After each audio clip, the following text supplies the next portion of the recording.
Okay. আপনারা কি সবাই এক্সাইটেড?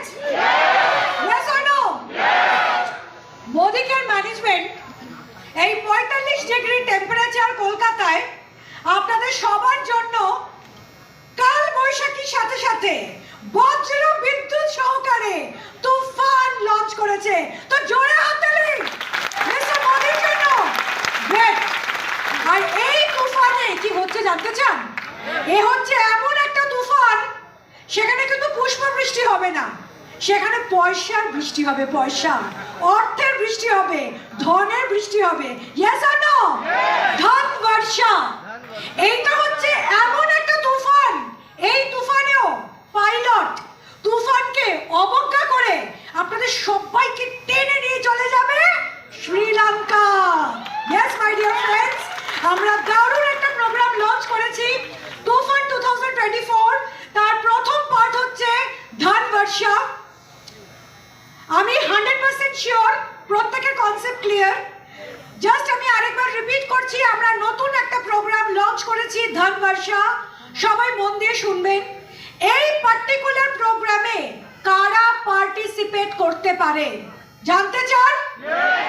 এই পার্টিকুলার প্রোগ্রামে যে এখনো মোদি কেয়ার বিজনেসে জন্ম নেয়নি, সেই মানুষটিও এই পার্টিকুলার প্রোগ্রামে পার্টিসিপেট করতে পারে, রাইট? প্লাস যারা জন্ম নিতে চলেছে, মানে নিউ জয়নিং নিয়েছে, তারাও এই প্রোগ্রামে পার্টিসিপেট করবে। এছাড়া আর কারা করতে পারবে? 7% থেকে শুরু করে নন কোয়ালিফাইড ডাইরেক্টর তক সবাই এই প্রোগ্রামে পার্টিসিপেট করতে পারবে। আবার আমি রিপিট করব, যে এখনো মোদি কেয়ারে জন্ম নেয়নি সে করবে, যে অলরেডি জন্ম নিয়েছে সে করবে, 7% থেকে 15% যারা আছে সে করবে, আর অ্যাট দ্য সেম টাইম যারা নন কোয়ালিফাইড ডাইরেক্টর তারা করবে। মেনে নিয়েছি?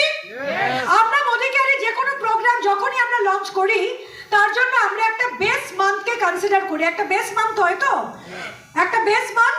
এই পার্টিকুলার প্রোগ্রামের বেস মান্থ হচ্ছে মার্চ। কি বললাম? মার্চ। মার্চ মাসে যাদের যা পেইড অ্যাজ টাইটেল ছিল, পেইড অ্যাজ টাইটেল কাকে বলে? যেই টাইটেলের ওপর ভিত্তি করে মার্চ মাসে আপনারা চেক পেয়েছেন, সেই পার্টিকুলার টাইটেলকে বলে পেইড অ্যাজ টাইটেল। মার্চ মাসে যাদের যা পেইড অ্যাজ টাইটেল ছিল, সেই টাইটেলের উপরে আপনাদের ভাগ্য নির্ধারণ হবে। Yes or no?